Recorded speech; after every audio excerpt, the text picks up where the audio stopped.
Pessoal, hoje nós vamos olhar um pouco os transtornos ansiosos.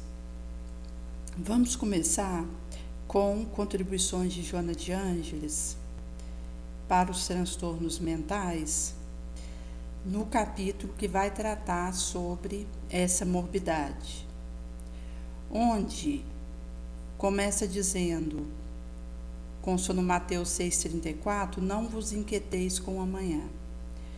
O evangelista Mateus materializou a palavra de Jesus no enfrentamento da ansiedade há mais de 2000 anos, nos mostrando que o fenômeno não é atual, embora sua descrição seja cada vez mais especificada, como é a tendência da moderna psiquiatria. Então, quando Jesus ele diz para nós não nos inquietarmos pela vida, com o que comeríamos, nem pelo corpo, com o que vestiríamos, pois a vida é mais que o alimento e a corpo é mais que a veste, observai as aves do céu, que não semeiam nem ceifam, não recolhem celeiro, e vosso Pai Celestial as alimenta. Não valeis muito mais do que elas? Observai os lírios como crescem, não labutam, nem fiam. Eu, porém, vos digo que nem Salomão em toda a sua glória vestira-se como um deles. Se a erva do campo, que hoje existe, amanhã é lançada ao forno, Deus assim veste, quanto mais a vós, homens de pouca fé. Buscai primeiramente o reino, sua justiça, todas essas coisas vos serão acrescentadas. Assim não vos inquieteis com o amanhã, pois o amanhã se inquietará consigo mesmo. A cada dia basta o seu mal. Então, nós temos várias descrições que se fizeram na medicina e filosofia, chegando-se às neuroses de Freud como forma de sistematizar os transtornos psíquicos, até a deparação com um grupo de classificação sob o nome de transtorno de ansiedade, com sintomas de medo, ansiedade excessiva, perturbação comportamental relacionadas a eles, sendo o primeiro sintoma uma resposta emocional à ameaça iminente, real percebida, enquanto a ansiedade é descrita como antecipação de ameaça futura. O transtorno de ansiedade diferencia do medo ou da ansiedade adaptativos por serem excessivos ou persistirem, influenciando a rotina, as escolhas do sujeito, o seu diário. Na classificação internacional de doenças, existem 2 grupos nomeados em torno da ansiedade, que é o transtorno fóbico ansioso e outros transtornos ansiosos. E nesse sentido que vai estar englobando pânico, ansiedade generalizada, misto ansioso e depressivo, dentre outros transtornos ansiosos sem maior especificação. Existe esse diagnóstico de transtorno de ansiedade especificando, consta no Manual Diagnóstico e Estatístico de Transtornos Mentais, transtorno de ansiedade de separação, fobia específica, mutismo seletivo, transtorno de pânico, agorafobia, transtorno de ansiedade social, agorafobia, transtorno de ansiedade generalizada, o TED, transtorno obsessivo compulsivo, TOC. E aqui o termo é agorafobia, para esse específico. O transtorno de ansiedade induzido por substância, medicamento, e o sem especificação. Então, nós vamos ter um enfoque que Joana de Ângeles nos traz em torno do aspecto psicodinâmico. Quer dizer que, para além do diagnóstico e da descrição do sintoma, devemos tentar compreender o movimento da alma, o que ela sinaliza ou quer nos dizer quando fazemos sintomas de ansiedade. As referências vão ser iguais à da psiquiatria, de que existe um limite aceitável de ansiedade, até que surjam sintomas mais significativos que exijam acompanhamento especializado, avaliação. A psicopatologia da ansiedade envolve alteração respiratória, perturbação do sistema digestivo no sono, suor excessivo, afetando o adormecer tranquilo ou fazendo o indivíduo despertar com mal-estar, alerta. Para além da descrição do sintoma, acredita-se que essa condição não surge ao acaso, mas sim como um sintoma ou resultante de uma vivência interior. O sujeito não é simples vítima da ocorrência atual. Ele deve ter a postura de quem deseja compreender o que acontece consigo. É um trabalho árduo, profundo, contínuo, pois estamos falando da dimensão inconsciente. Essa autoleitura, autocodificação, observação. A ansiedade é considerada por muitos a doença do século XXI, visto que a depressão fora do século passado. Isso fundamenta-se no fato de que, além de todos os transtornos específicos de ansiedade, fobias, pânico, TAG, TOC, ainda há sintomas ansiosos na maioria dos quadros de transtorno de humor, bipolaridade, distimia, depressão. Então, aqui vai trazer as duas referências do Homem Integral e Conflitos Existenciais, que são duas obras que se complementam numa análise extraordinária dessa patologia, que tem sido uma das características mais habituais da conduta contemporânea, extrapolando os limites naturais, perfeitamente aceitáveis, para apresentar-se como transtorno que assola milhões pelo mundo. Joana vai trazer em cada uma dessas obras uma ênfase específica. No O Homem Integral, a reflexão gira em torno da desumanização dos dias atuais, a desconexão do indivíduo em relação a quem realmente é, visando atender uma sociedade de hipocrisia, de aparência, que valoriza o ter em detrimento do ser. Nesse sentido que a pessoa vai, numa tentativa de adequar-se a uma realidade que não corresponde à condição atual, exigindo de si condutas que extrapolam suas possibilidades, tenta atender a uma idealização inalcançável e, neste desgaste, crê-se desventurada, em débito, com algo que não sabe realmente o que é, não merecedora.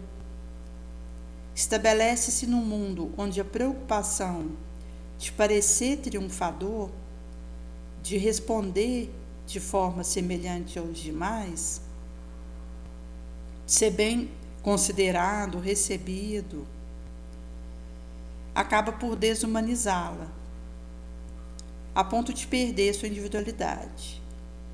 Sem saber quem é, o que deseja para ser feliz, tenta moldar-se a um padrão previamente estabelecido de uma sociedade competitiva, que reforça ainda mais o sentimento desconectivo. Essa inquietação gera ansiedade porque é inconsciente.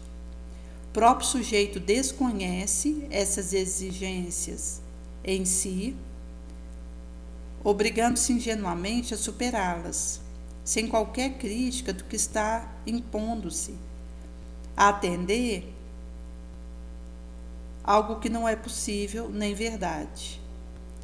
Então, ela vai trazer que o aspecto de gerar ansiedade é pelo inconsciente em que isso acontece. O indivíduo, desconhecendo essa exigência em si, obriga-se ingenuamente a superá-la, sem qualquer crítica de que está impondo-se atender algo que não é nem verdade, nem possível. Coloca-se numa postura constante de alerta, de necessidade de mudança, de adaptação ao exterior, de melhoria daquilo que não está ao seu alcance. Sem clareza do que lhe ocorre interiormente, insatisfeito, manifesta seu desencontro interior em sintoma de ansiedade, que só pode ser traduzido por medo de ser quem é, medo de ser descoberto, de não ser aceito, numa inconsciente sensação inconstante de que algo precisa ser melhor ou mais. Nessas imposições que não são interpretadas pelo ego, o indivíduo realiza mudança, geralmente por fora, do palpável ou observável, caindo em conduta até irresponsável ou inconsequente. Nesse sentido, que pelo fato do ego não digerir essa situação, interpretando essas imposições adequadamente, o indivíduo vai realizar mudanças por fora daquilo que é palpável, observável, caindo em conduta irresponsável, inconsequente.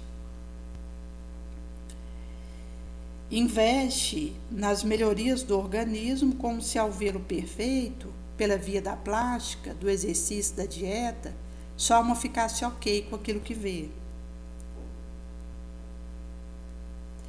Nesse sentido que outros revêem relações, troca de casa, de imóvel, de carro, muda de cidade, antes de realizar o encontro interior, como se fosse possível a realização de fora para dentro.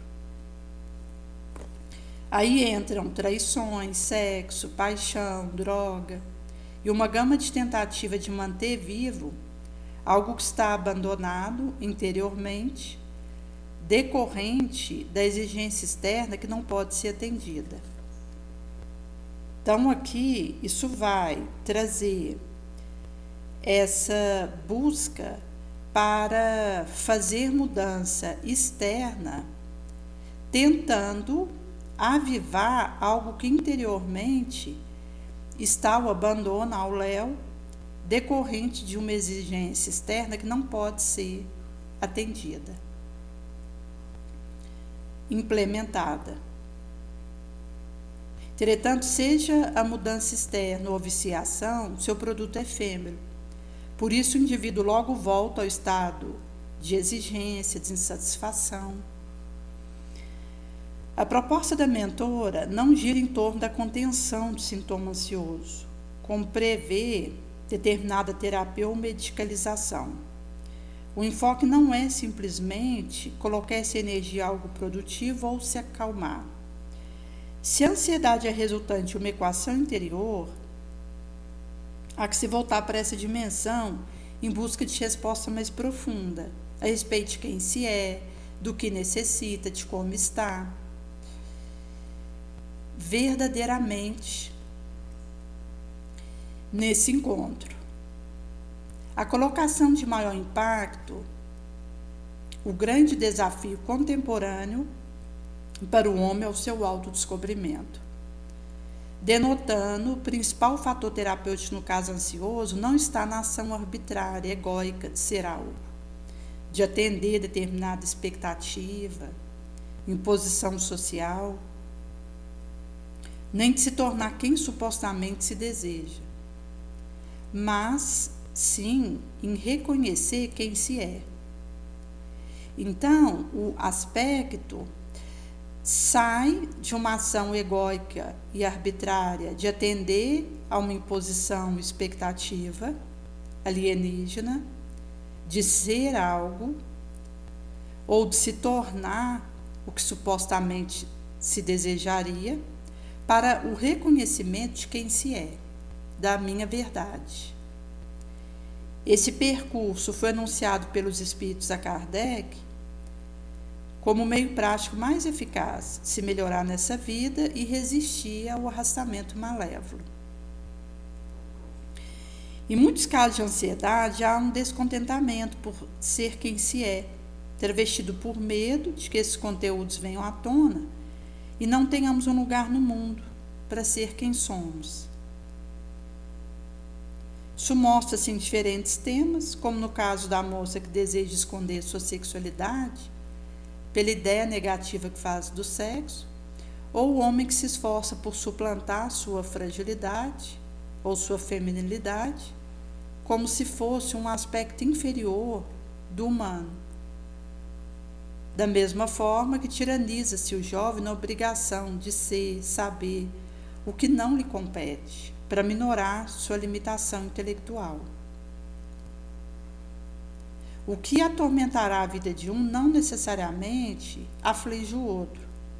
Todavia, todos são movidos pela mesma questão, a dificuldade de se reconhecer e suportar quem se é realmente. Criamos uma fantasia, uma ilusão de que para sermos amados por Deus, pelo próximo, por nós próprios, temos que ser perfeitos. Isso não é verdade. Deus nos ama como somos, amamos as pessoas mesmo imperfeitas e também podemos nos amar embora estejamos na atual condição de espíritos inferiores. O fanatismo e a proibição espiritualista de caráter medieval oculta a ferida moral do indivíduo, sob o disfarce de hipocrisia. E nisso nos tornamos doutores até os dias atuais. O homem é imperfeito, limitado, pequeno e inferior em relação a tudo que um dia será como espírito puro.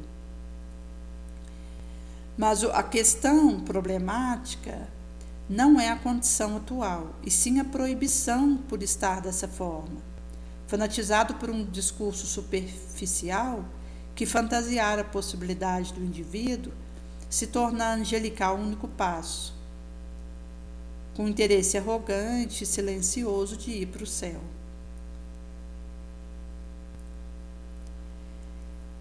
A sociedade, produto dessas exigências descabidas e atavismos, esconde sob esse véu suas feridas morais. O nosso patamar evolutivo encerra dificuldades, busca símiles, e nisso nos escondemos dos demais e de nós próprios aquilo que realmente nos caracteriza. E por isso temos medo. Pretendemos solucionar problemas humanos de profundidade, como reparar os desajustes das engrenagens de máquinas que construíramos. Isso se transforma num ciclo vicioso, porque não conseguindo se modificar como esperava, sentimos ainda mais em risco de ser descoberto, rejeitado, desconsiderado, abandonado pelos demais. Nesse sentido, que vai trazer da dificuldade de entender como chegamos até aqui, visto que as religiões cristãs aprenderam com Jesus a colher toda a diferença, reconhecer a limitação com amor, compreender, viver a sinfonia da bem-aventurança, amando o próximo como a si mesmo.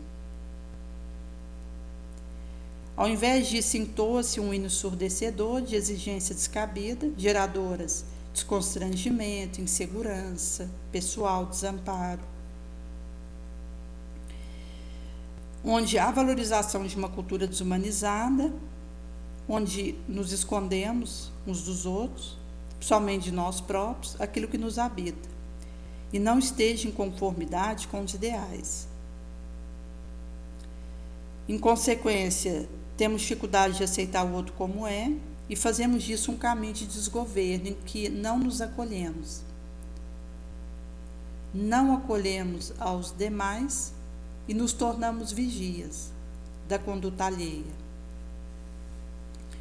averiguando e valorando outrem, coibindo ações que ameaçam o discurso vigente, alimentando sociedade de aparência, de exterioridade, de hipocrisia. Nesse sentido que quanto mais cultuarmos o ideal, mais nos tornamos vítimas dele, acreditando que todos nos julgarão pelos mesmos critérios que os julgamos, com a mesma régua excludente e severa. A Joana vai trazer em Conflitos Existenciais o termo ansiedade, talvez o mais utilizado ao longo da obra, ao perpassar temas como medo, raiva, preguiça, drogadição, tabagismo, neurastenia. A ansiedade é, na conjuntura social da atualidade, um fator grave de perturbação e desequilíbrio, que merece observação profunda, terapia especializada e cuidado especial. Ela vai fazer uma abordagem técnica da ansiedade ao explicar a psicogênese do transtorno, desdobramento e terapia. Descreve o período infante como um importante momento no desenvolvimento do quadro pelas relações de punição, afeto, insegurança, rompimento no seio familiar. O grande acréscimo que ela faz ao conhecimento estabelecido pela ciência psicológica traz que o fenômeno tem as suas raízes profundas na necessidade de reparação da afetividade conflitiva que vem de outras existências espirituais, quando houve desgoverno da conduta, gerando animosidade nos pais atuais e necessidade de apoio no espírito endividado que, ora, se sente rejeitado. Isso amplia o entendimento de que o medo da perda do afeto dos pais e dos demais quando adulto está ligado diretamente à experiência passada, em que não fez uso adequado da sua afetividade. Isso nos ajuda a entender porque o próprio sujeito tem uma tendência a não se acreditar merecedor de afeto. Traz consigo dificuldade de aceitação interior, a refletir na iminência de perigo, na sensação de ameaça do porvir e estado de alerta. Então, significa que, devido a um uso inadequado da afetividade que a pessoa traga, ela não se acredita merecedora do afeto, pelo que está esculpido na consciência como culpa, remorso, trazendo consigo a dificuldade de aceitação. Isso vai refletir na iminência de perigo, sensação de ameaça futura, estado de alerta, insegurança, agressividade. Representa a insegurança que resulta de sentir-se a sós num mundo hostil, total desamparo, levando-a a um tormento, no qual nunca está emocionalmente onde se encontra, desejando conseguir o que ainda não aconteceu. Como decorrência da instabilidade que a caracteriza, anseia por destaque, situação proeminente, conquista de valor, especialmente realizações amorosas, e em mecanismos espetaculares de fuga do conflito. Nesse sentido que a ansiedade busca pelo amor de outrem para preencher o buraco do próprio desamor. E por ser tormentosa essa busca perante feridas que carregue, ao mesmo tempo que deseja, o indivíduo evita envolvimento significativo por medo de os perder, sofrer as consequências legítimas. Caminha na direção de situações de destaque, proeminência, valorização, poder, tentando inconscientemente realizar o amor em si, que nunca chegará por essas vias, consumindo e enfraquecendo cada vez mais. Assim amplia-se a ambição, desejo de executar ou conquistar coisas, a tentativa de preencher os minutos com atividades, que diminui a capacidade de observação da vida, confunde o pensamento, amolenta o sujeito, levando a escorregar pelo sono no rumo da evasão da realidade. Vez outro, o indivíduo torna-se ativo, loquaz, coloca-se em atividade intensa, nem sempre produtiva, por falta de direcionamento, ou mantém-se inquieto, interiormente ansioso, tumultuado, mudo. E aqui trago a necessidade de autorrealização. Freud assinala o medo da perda do afeto dos pais. John Bowlby refere-se ao medo inato desconhecido, atrelado à solidão no mundo hostil.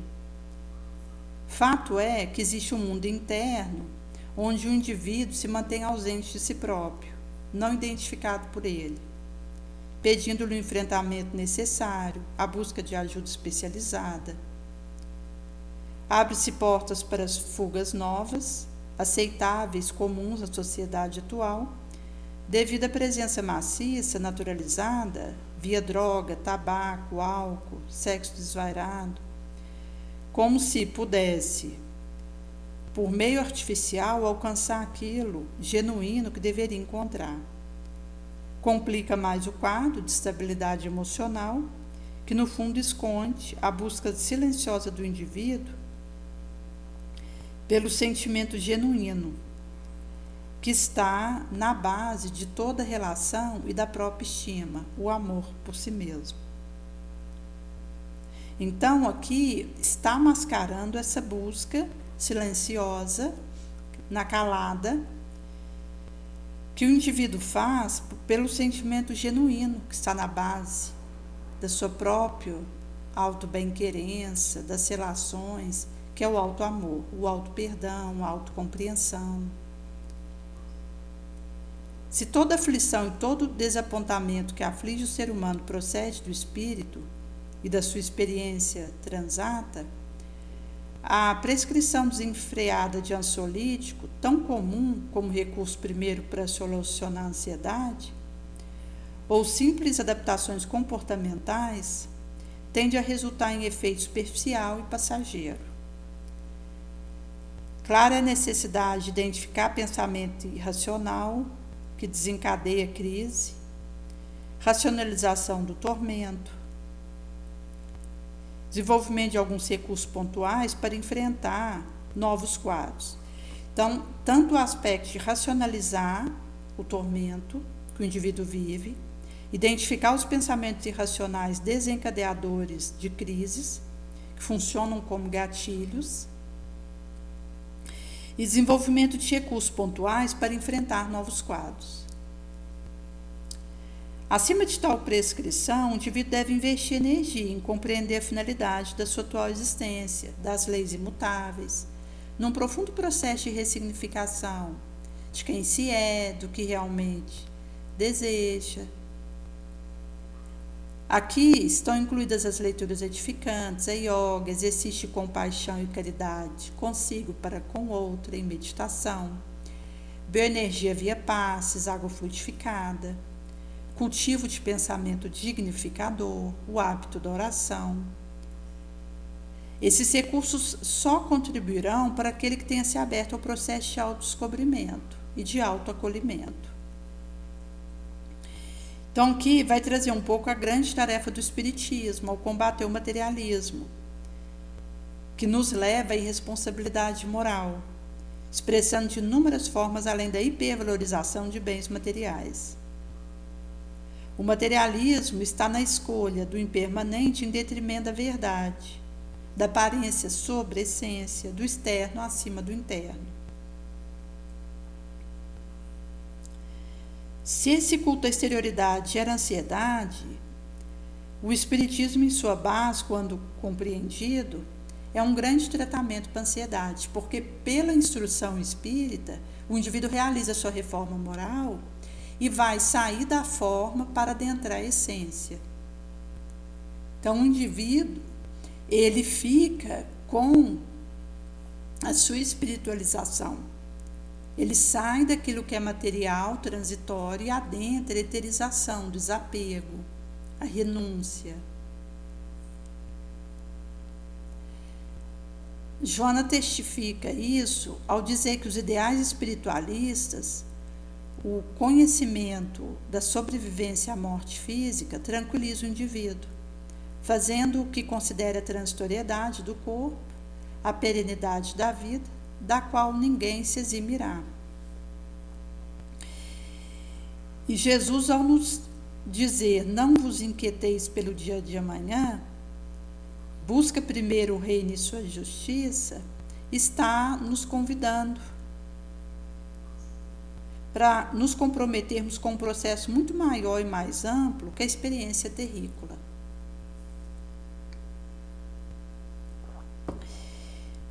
Ao colocar o mundo material acima da necessidade de realização espiritual, o indivíduo se desconecta de si, de seus aspectos essenciais e se perverte, cega. Vive para ser aceito por aqueles que ainda não compreendem a verdade, para ser aplaudido pelo que cultiva aparência, valorizado por critérios reguais e impermanentes. De que adianta investir tanto para ser algo valoroso no mundo transitório e que não vem alimentar a verdade do espírito imortal?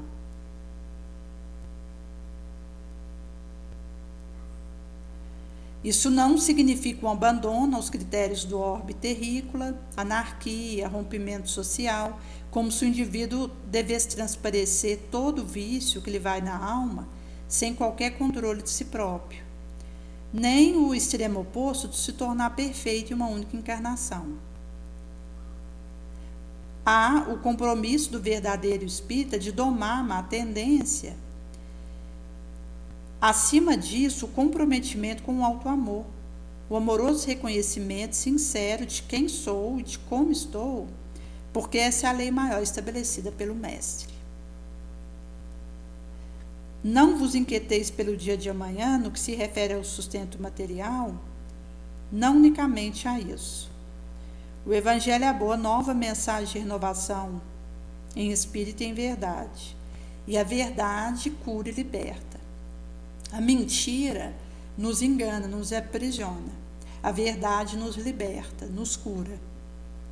Por isso que é trago na Revista Espírita que antes nós recusarmos 10 verdades, se tivermos o risco de ter imiscuído alguma mentira, do que aceitarmos 30 verdades com uma mentira no meio. Porque a mentira ela é corruptora, ela nos algema e nos engoda. Quanto que a verdade, pela força mesmo da coisa, ela se impõe naturalmente. Nesse sentido que lemos essa inquietação justamente em relação ao lugar que ocupamos no orbe, seja escondendo nossa ferida para nos sentirmos amados, negando a condição presente ou reconhecendo nosso estado e crendo, não devamos nos inquietar pelo amanhã que a Deus pertence. Nos remetindo ao comprometimento com o processo de transformação moral, esse último de crescimento espiritual, distante da linha exigente puritana que vigorara até então nas lides religiosas. A capacidade de se reconhecer sem julgamento, sem condenação ou punição, suportando quem realmente somos, é a verdadeira prática do Evangelho que supera a inquietação pelo dia de amanhã. Viver com compreensão, consideração, cuidado, amabilidade, que nos é possível, sendo quem somos, gera integração social, sentimento de comunhão, portanto amor. A ansiedade decorre do medo, por ser quem se é, como se não houvesse lugar para si onde e com quem está. Em sendo assim, viver o Evangelho de Jesus via terapêutica do alto e do alo amor, avivada pelo Espiritismo, continua sendo o maior antídoto para o transtorno em questão e para todas as psicopatologias, no encontro real consigo próprio, possibilitando o encontro com o próximo e juntos encontrando Deus. Nesse autorreconhecimento, pequenos, lado a lado com os irmãos, sob os cuidados do Senhor, não há por que se inquietar. Nesse sentido, que vai trazer alguns aspectos relacionados à nossa tumultuação interior, aquilo que nos transtorna, nos atormenta, que começa com um auto-olhar, uma auto-observação honesta, límpida. É por isso que a capacidade de se acolher e de se amar, se perdoar, é que vai nos preparar para resolvermos aquilo que se vai dentro de nós. Porque do momento que eu tenho essa abordagem tranquila comigo, o meu inconsciente ele tem segurança de trazer a fluxo os meus aspectos que precisam ser trabalhados e olhados. Porque se sente em casa, seguro, sabedor de que, em meio à dificuldade que eu tenha vivido numa existência pregressa, há uma queda, há um deslize espetacular, ali diante de mim eu vou ser acolhida e vou ser orientada amorosamente para resolver a situação. Então, essa autoambientação perseverante, que cria constância, isso vai nos assegurando um lugar de aconchego, onde nós podemos trazer quem somos e conosco mesmo irmos resolvendo as nossas questões, que acaba que está na nossa mão. Só o indivíduo tem a chave para resolver os seus aspectos, suas dificuldades, seu código. É nesse sentido que essa saída via essa autoterapia e a movimentação para o tratamento, a ocupação do tempo de forma bonosa, o hábito saudável, o pensamento nobre, o sentimento elevado, a vontade elevada ao nível máximo, que alavanca a nossa engrenagem circuitária e nos permite uma defesa roborada, fortalecida, isso vai permitindo ao nosso ser ir tendo condição de trazer à tona aquilo que dormita no nosso inconsciente e que precisa ser solucionado. Até porque, como a Joana ela traz, do momento que o indivíduo ele está sendo vivenciado pelo transtorno ansioso, ele vai ter uma depressão quase sempre bipolar, em que terá uma fase de histeria que vai ser interceptada por um momento de amargura. Em sendo assim, do momento que o indivíduo ele sai da euforia e volta para o estado amarguroso, é muito perigoso cair em ideação autocida. Nesse sentido que, aqui considerando o aspecto de transtornos mentais correlatos, mas se nós considerarmos um indivíduo que esteja com um transtorno de ansiedade, que vem de experiências transatas não resolvidas dentro dele, em que ele viveu de forma indevida sua afetividade, ele vai poder se perceber numa depressão bipolar, em que vai ter um momento eufórico que vai estar intercalado com um momento de tristeza profunda. E nesse ioiô, o indivíduo fica muito vulnerável à ideação de autoextermínio. Nesse sentido que, no livro Ação e Reação, No capítulo 9 vai falar um pouco a história de Silas, onde vai ser trago que ele viveu uma situação de ser seduzido pelo dinheiro, que também houvera caído na última passagem pela terra.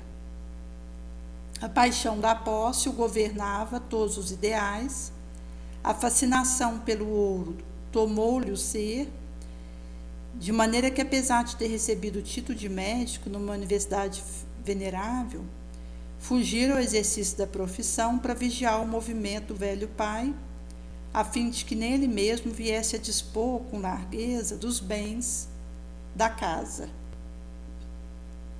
Apegou as propriedades aos haveres, transformando-se num réprobo do paraíso familiar e convertendo-se num verdugo intratável, odiado por todos que viviam em subalternidade, num vasto círculo da sua dominação temporária. Para amontoar moeda, multiplicar lucro fácil, começou pela crueldade e acabou nas malhas criminosas. Abominou a amizade, desprezou pobres, fracos, e no temor de perder a fortuna, cuja posse total ambicionava, não hesitou a adotar a delinquência como sócio infernal de um caminho terrível. Nesse sentido que tudo quanto posso abranger com a minha memória presente, lembro-te que em minha última viagem pelo domínio da carne, desde a meninice, me entregara a paixão pelo dinheiro, que hoje me confere a certeza de sói, fui usurário terrível entre os homens terrícolas. Por informação de instrutor abnegado, soube ter renascido na derradeira existência num lar bafejado por grande fortuna, a fim de sofrer a tentação do ouro farto, e a golpe de vontade firme na lavoura incessante do amor fraterno vencê-la, caindo, porém, lamentavelmente, por minha infelicidade. Era o filho único de um homem probo, que herdara dos avoengos consideráveis bens. Meu pai era um advogado correto, por excesso de conforto não se dedicava aos mistérios da profissão, mas estudioso profundamente, vivia rodeado de livros raros, entre obrigações sociais que, de alguma sorte, lhe subtraiu a personalidade e a cogitação da fé. Minha mãe, católica romana, de pensamento digno e fervoroso, mesmo sem descer conosco a qualquer disputa na esfera devocional, tentava incutir-nos o dever da beneficência. Recordo com tarde arrependimento os convites reiterados que nos dirigia bondosa para palmilharmos as tarefas da caridade cristã, convites esses que meu pai e eu recusáramos sem discrepância, encastelados quais estávamos em nossa irreverência enfatuada e risonha. Minha genitora cedo percebera que meu pobre espírito trazia consigo o azinhavre da usura, reconhecendo-lhe ser extremamente difícil colaborar na renovação íntima de meu pai, homem já feito e desde o infante habituado a dominar financeiramente, concentrava em mim seus propósitos elevacionais, buscando estimular-me ao gosto pelo estudo da medicina, alegando que ao lado do sofrimento humano eu poderia encontrar as melhores instâncias de auxílio ao próximo, tornando-me agradável a Deus, ainda mesmo que não me fosse possível entesourar os recursos da fé. Se a mente eu escarnecia das sagradas esperanças de que me era a criatura mais cara ao espírito, contudo, sem poder resistir-lhe ao cerco afetivo, consagrei minha carreira médica, muito mais interessada em explorar os enfermos ricos, cujos agravos do organismo, discutivelmente, me facultariam amplas vantagens materiais. Em vésperas da vitória estudantil esperada, minha mãe despede-se da experiência física, relativamente moça, vitimada por um acidente de angina. E não chegar a ingressar na prática da profissão conquistada,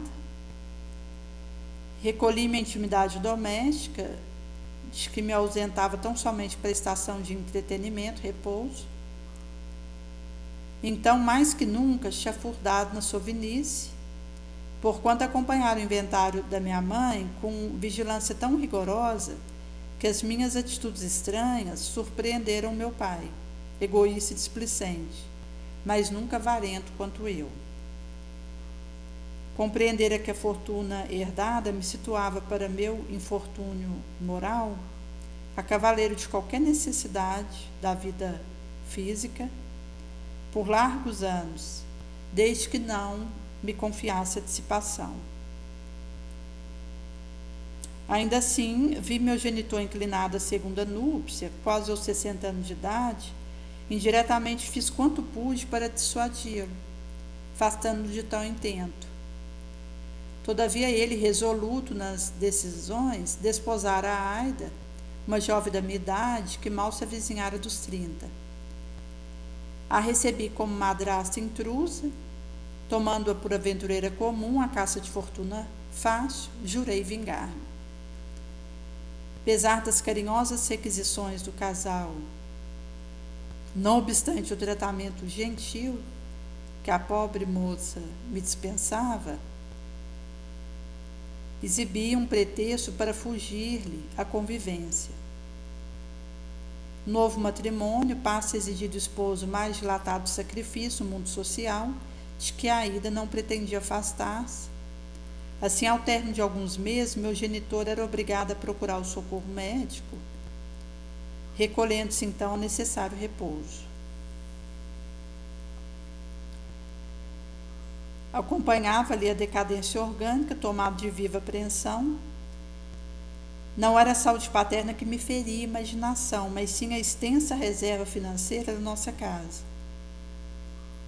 Na hipótese do súbito falecimento do homem que me trouxera a existência, de modo algum me resignaria a partilhar a herança com a mulher a meus olhos, indebitamente ocupando o espaço da minha mãe.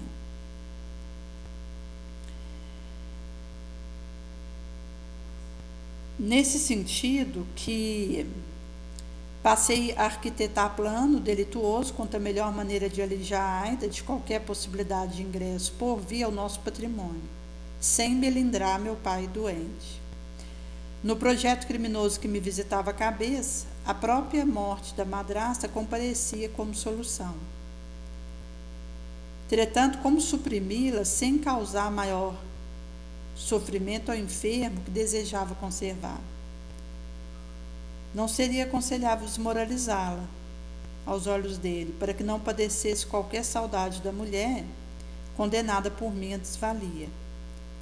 Tramara no silêncio, na sombra, e nessa calada noturna, quando a ocasião esperada veio ao meu encontro.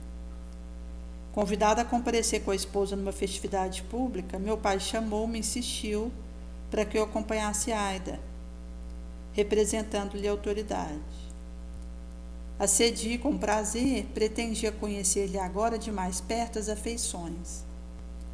Propósito funesto nasceu-me no crânio. Assim, durante a alegre ágape, tomei contato com Armando, primo da minha madrasta, que a cortejara em solteira. Rapaz pouco mais velho que eu, fanfarrão perdulário, que dividia o tempo entre mulher e taça espumante, a quem, contrariamente aos meus hábitos, oferecera premeditada comunhão afetiva. Tanto quanto possível, dominando moralmente o ânimo do meu pai, desde então associaram ao nosso campo doméstico, favorecendo-lhe mais amplo retorno à intimidade com a criatura de quem sempre havia namorado anos antes. Ópera, teatro, praia, bem como passeio de variado matiz, era agora ponto costumeiro de nossa presença, nos quais intencionalmente eu atirava os dois primos nos braços um do outro. Aida não me percebeu a manobra, embora resistisse por mais de um ano à galanteria do companheiro, acabou por ceder à ofensiva constante dele.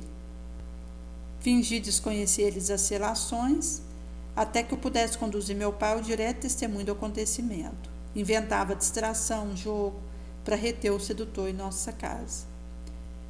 Captei-lhe absoluta confiança, de modo a usá-lo como peça importante, meu ardil criminoso.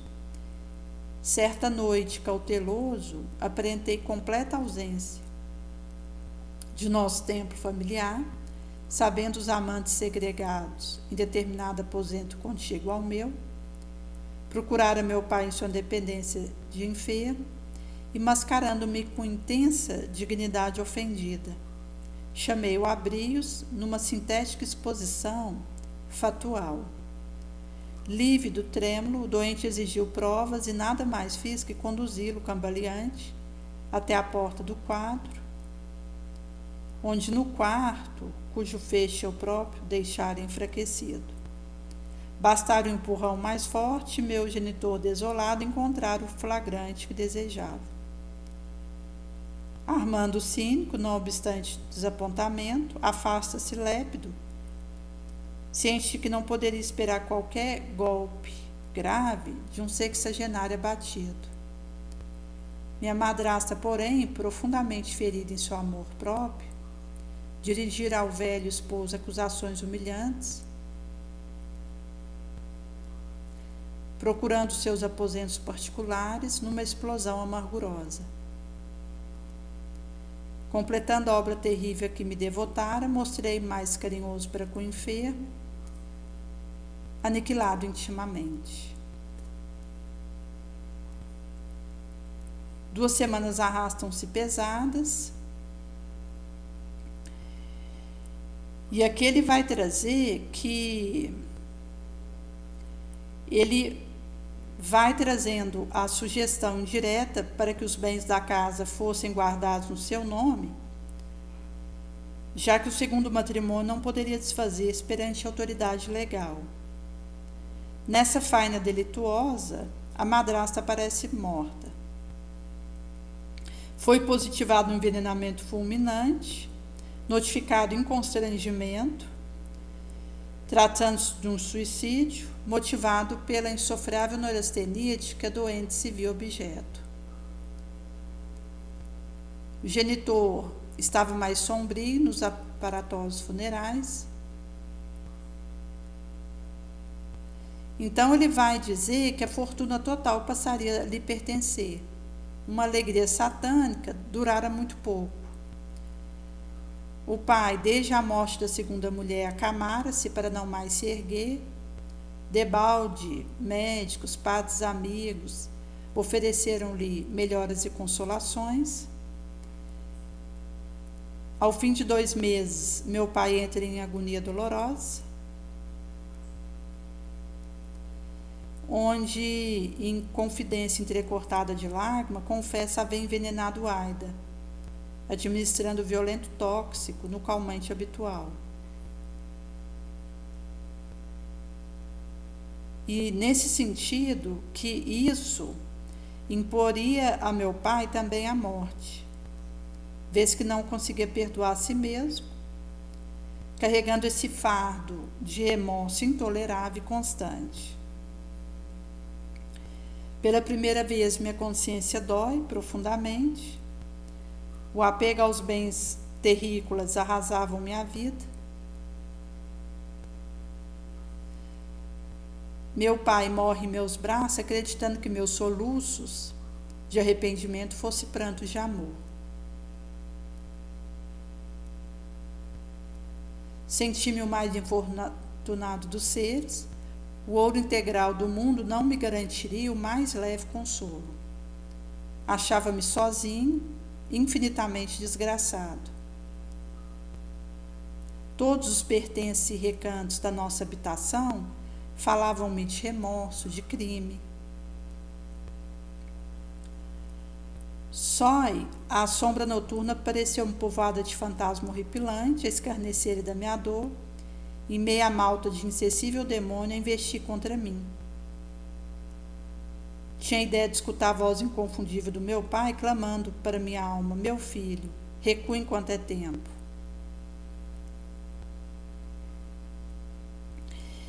Fiz-me arredio, desconfiado, caí em pavorosa crise moral, demandei a Europa em viagem longa de recreio, mas o encanto da grande cidade do velho mundo não conseguira aliviar minha chaga interior. A refeição mais nobre me amargava na boca e o mais belo espetáculo artístico deixava-me apenas ansiedade, desolação.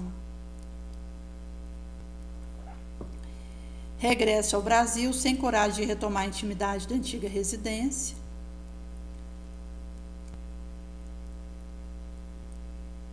E ele vai contando que, embalado pelo carinho familiar de um amigo, deixou que longos meses passassem tentando merecida fuga mental.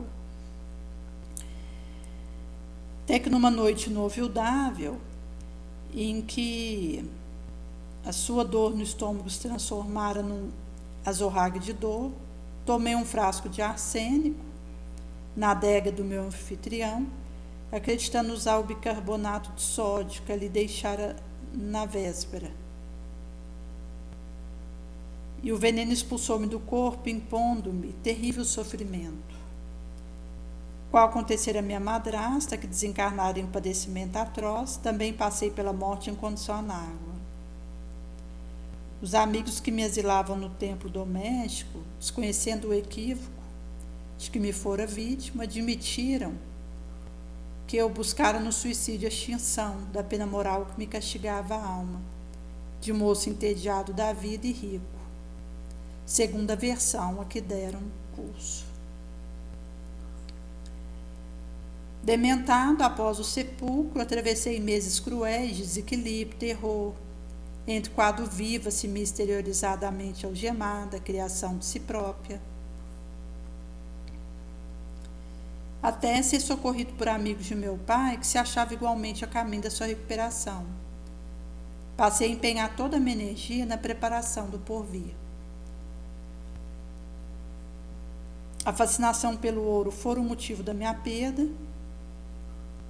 Tenho necessidade de grande esforço no bem, fé vigorosa, para não cair outra vez, porquanto é indispensável me consagre a nova experiência entre os humanos e encarnados.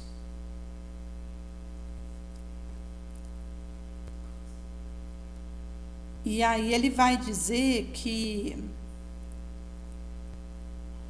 o devedor está inelutavelmente ligado ao interesse dos credores. Antes de tudo, é imprescindível ver encontrar minha madrasta no vasto país da sombra em que nos achamos, para encetar a difícil tarefa da minha libertação moral. Então, ele estava fatalmente conectado, colado ao interesse do credor. Então, antes que ele pudesse regressar à encarnação para ressarcir via a expiação dolorosa o que houver acontecido, precisava encontrar sua madrasta, que estava nesse vasto país sombrio. E aí ele vai dizer que procurar justiça pelas próprias mãos só e apenas significa crueldade e violência. Mas também auxilia no estudo da lei do karma, da ação e reação. Somos impelidos no astral a recordar novamente a lição do Senhor: ajuda os vossos inimigos. Porque, sem que eu mesma auxilie a mulher em cujo coração criei uma adversária importante da minha paz, não poderia receber-lhe o auxílio fraterno, sem o qual não reconquistaria minha serenidade. Vali-me da fraqueza de Aida para arrojá-la ao despenhadeiro da perturbação, fazendo-a mais frágil do que já era em si mesma. Agora, eu e meu pai, que lhe complicáramos o caminho, somos naturalmente constrangidos a buscá-la, soerguê-la, ampará-la, restituir-lhe o equilíbrio relativo no orbe, para que venhamos a solver, pelo menos em parte, a nossa dívida imensa. Nesse sentido que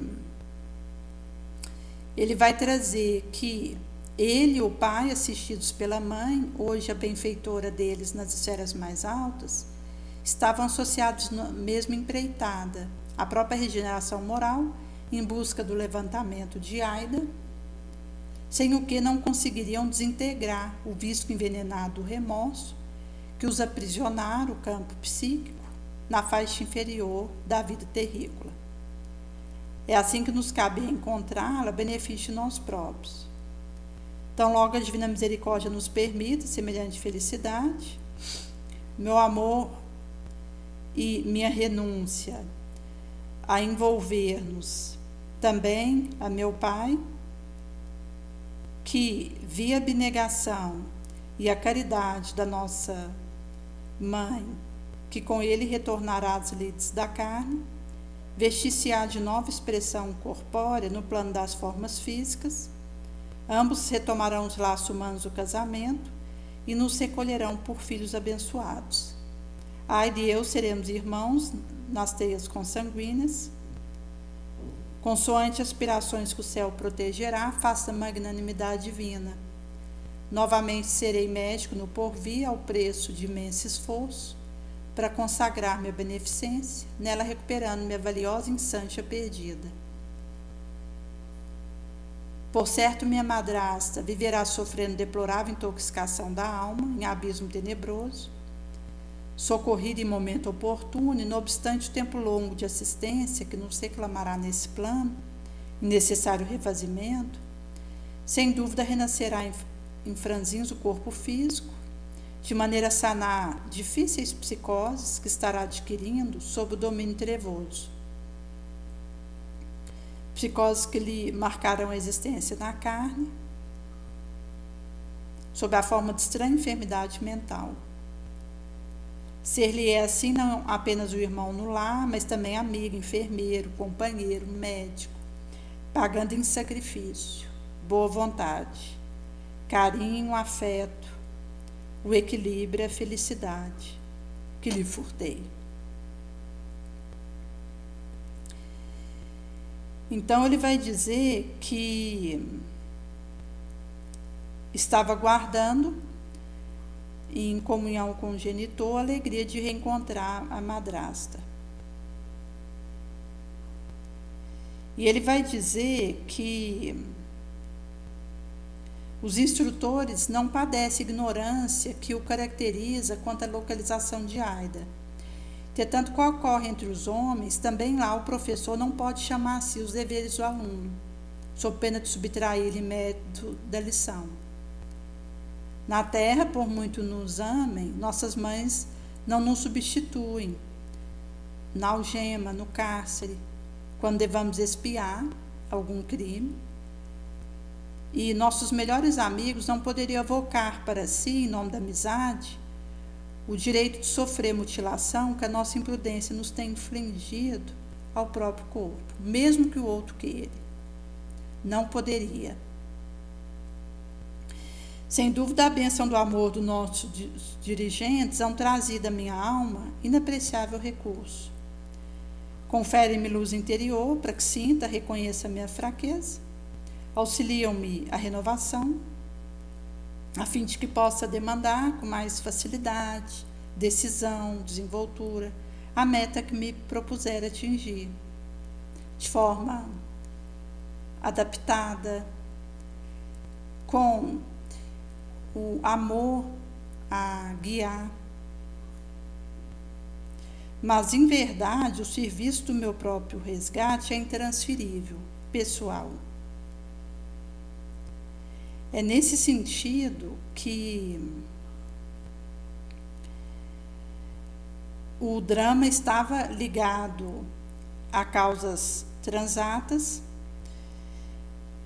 Em nossa atormentada região, não há tempo mental para qualquer prodígio de memória. Achamos-nos presos à recordação de causas próximas de nossas angústias, dificultando-nos a possibilidade de penetrar o domínio de causas remotas. Porquanto a situação do nosso espírito é de um doente grave que necessita urgente intervenção em favor do reajuste. O inferno, a se exprimir na zona interior terrícola, está repleto de alma que, sofredora, dilacerada, se levanta, clamando por socorro da providência divina contra males que geraram para si mesmos. Providência divina lhes permite ventura de trabalhar com os dardos da culpa, do arrependimento, a lhes fustigar o coração, em benefício de suas vítimas, dos irmãos, cujas faltas se afinem com os delitos que perpetraram, para se reharmonizarem, tão apressadamente quanto possível, com o infinito amor e com a justiça perfeita da lei. Paguemos nossas dívidas, que respondem por sombras espessas em nossas almas, e onde estivermos, o espelho da nossa mente refletirá a luz do céu, a pátria da divina lembrança.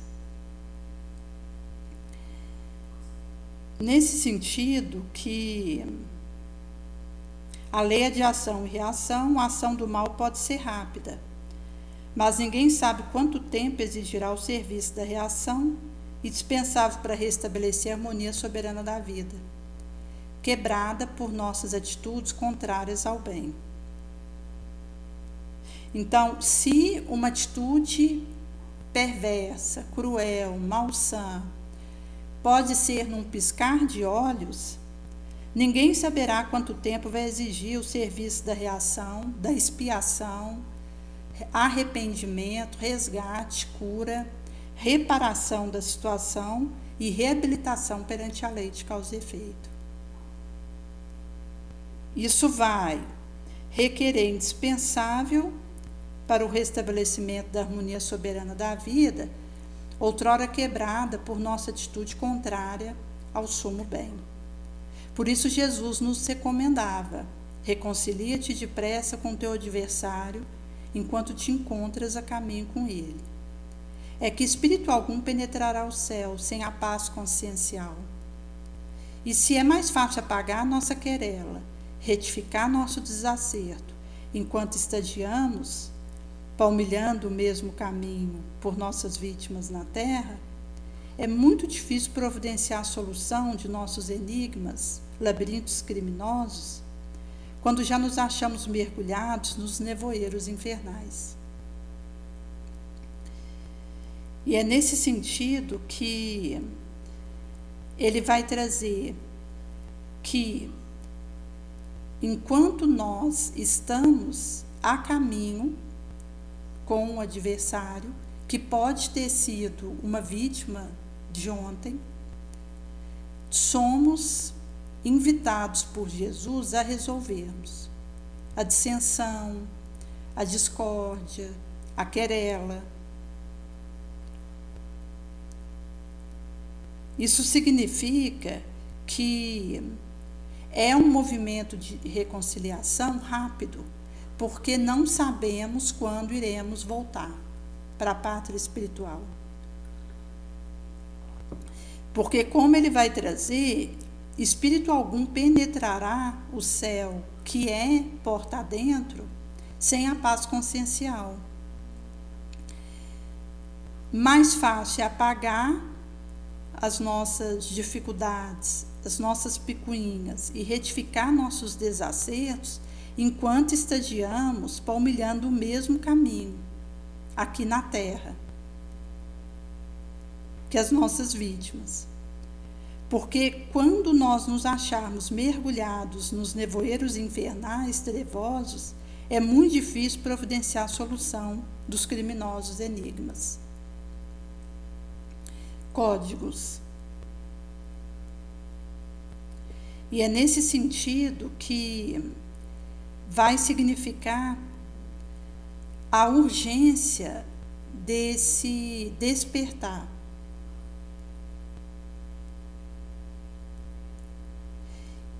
Por esse motivo que, quando é trago para nós o aspecto da ansiedade, ela vai se manifestar hoje por uma situação que o indivíduo tenha feito um uso indevido, criminoso, no pregresso.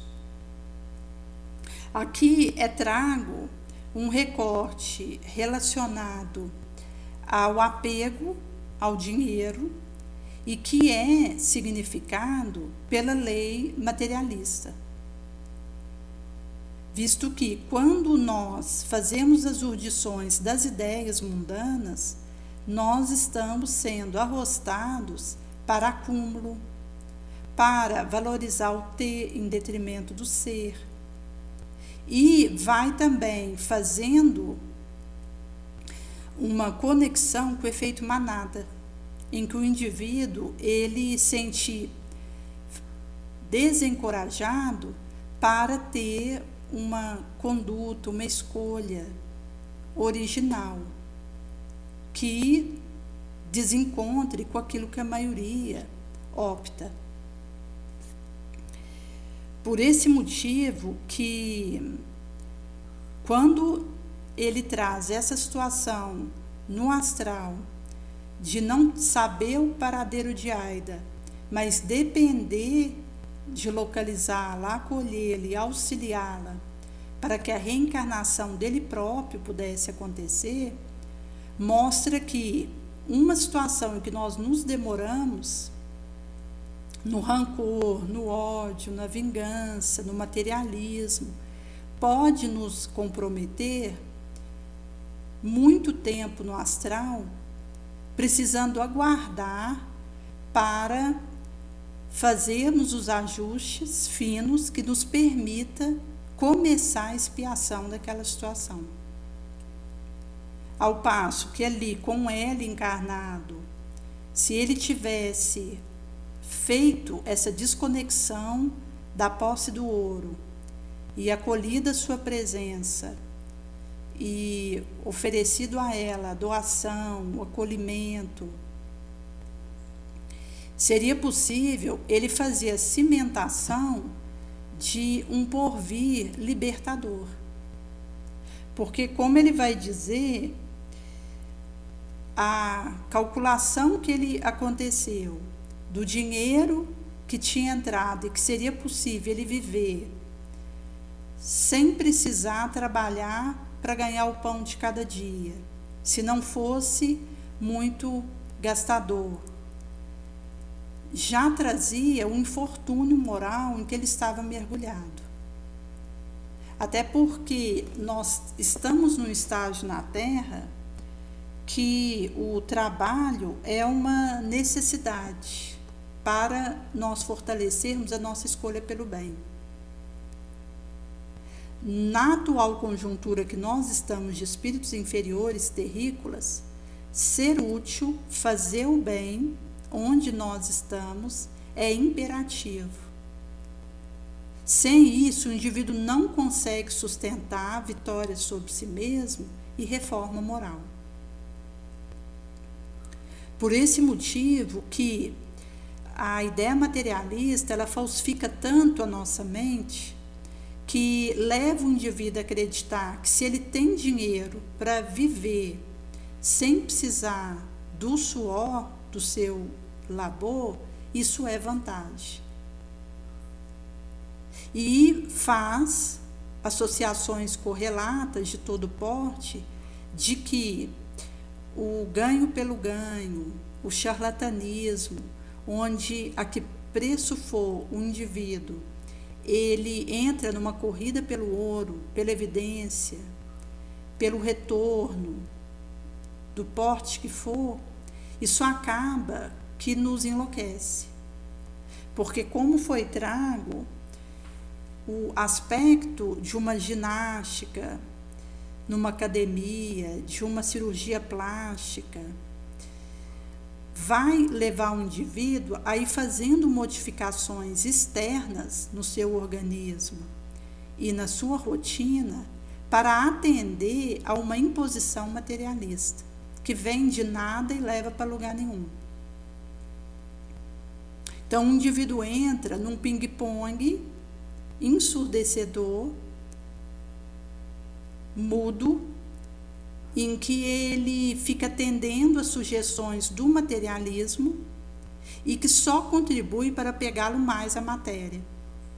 Porque esse indivíduo vindo a desencarnar, ele vai ter mais dificuldade de largar aquele corpo que ele gastou tanto naquela prótese, naquela cirurgia plástica, naquele exercício intenso, em tentativa de aperfeiçoar o físico, sempre em detrimento do espírito, da essência.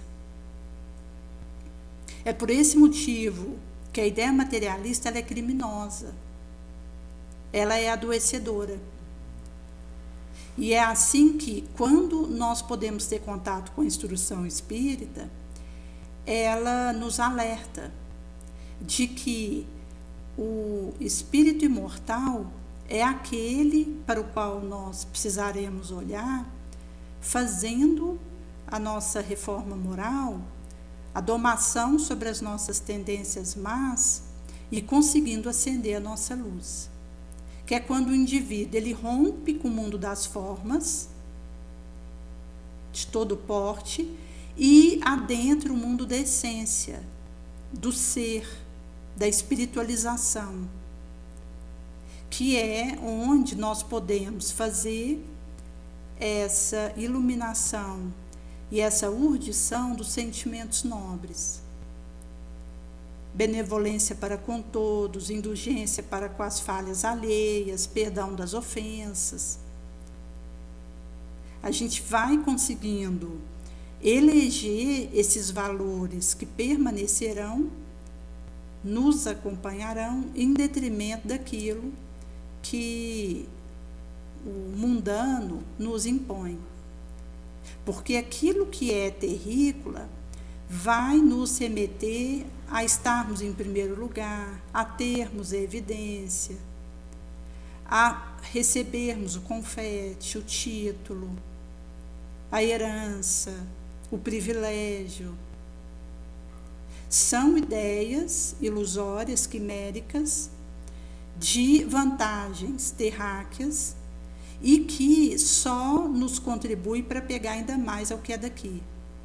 Soando o momento do indivíduo astral, ele não consegue largar a Terra e dar continuidade ao seu processo evolutivo. É por esse motivo que Jesus ele diz para juntarmos tesouros onde a traça não rói, o ladrão não rouba, a ferrugem não corrói.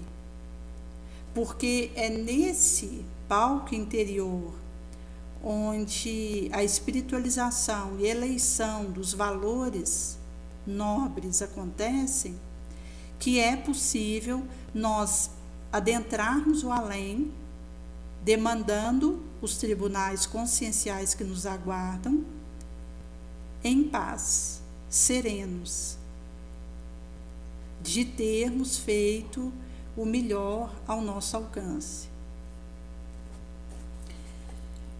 Por esse motivo que nas análises dos transtornos ansiosos vão estar em foco a nossa afetividade, a nossa emoção, e é por esse motivo que quando nós conseguimos dominar o nosso pensamento, fazer o direcionamento do nosso sentimento, da nossa palavra, da nossa ação, a gente vai conseguindo fazer um movimento diferente, de colocar coisas boas onde antes a gente colocava coisa ruim.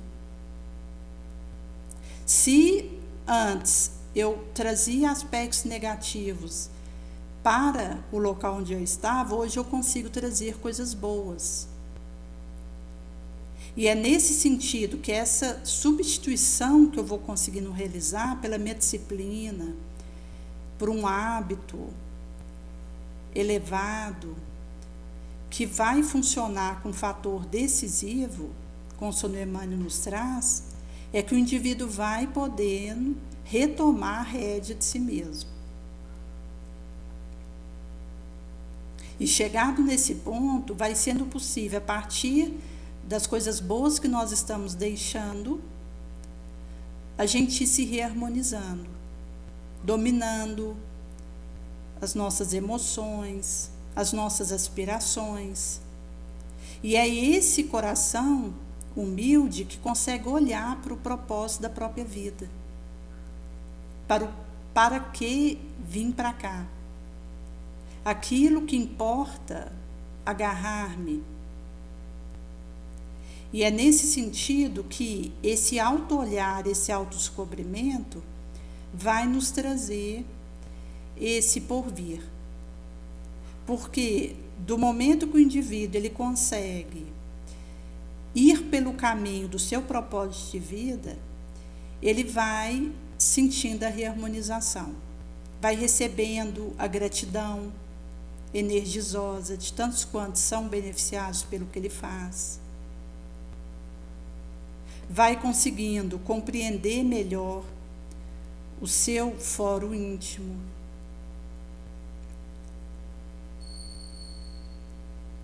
e isso vai nos mostrando uma perspectiva de, mesmo diante da vulnerabilidade, da sombra, da fraqueza, avançarmos.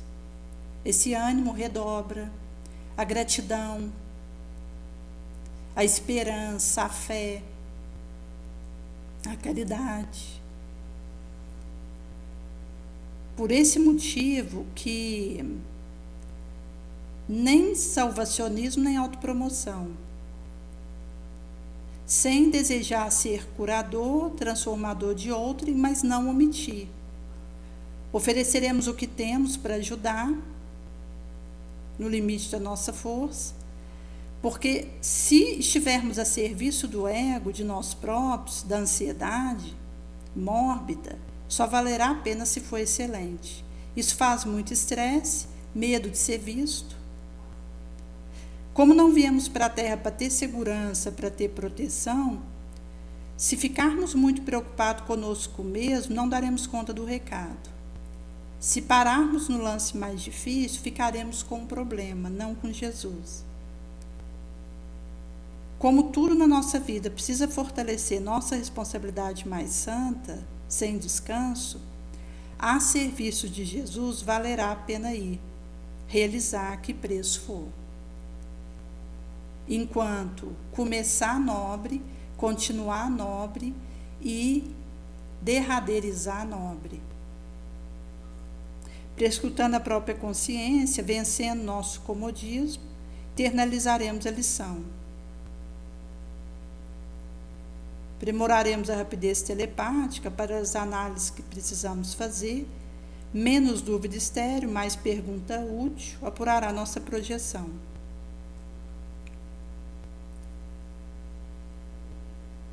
Por esse motivo que, ao perguntarmos como Jesus agiria no nosso lugar, teremos a resposta na acústica da consciência.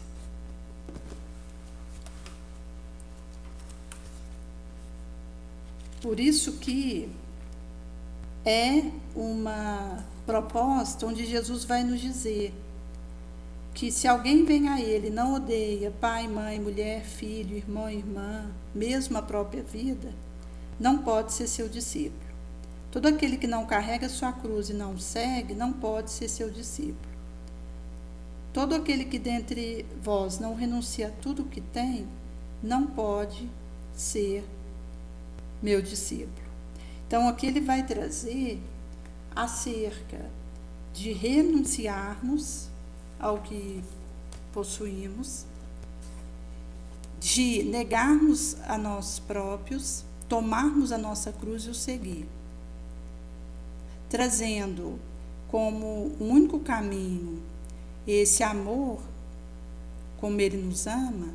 Ele nos diz que a renúncia que nos prepara para sermos leais, isso significa tirar o olhar daquilo que é garantia, segurança e proteção terráquea, para, nessa bendita insegurança, desproteção, que significará essa lealização ao Mestre, nós podermos prosseguir.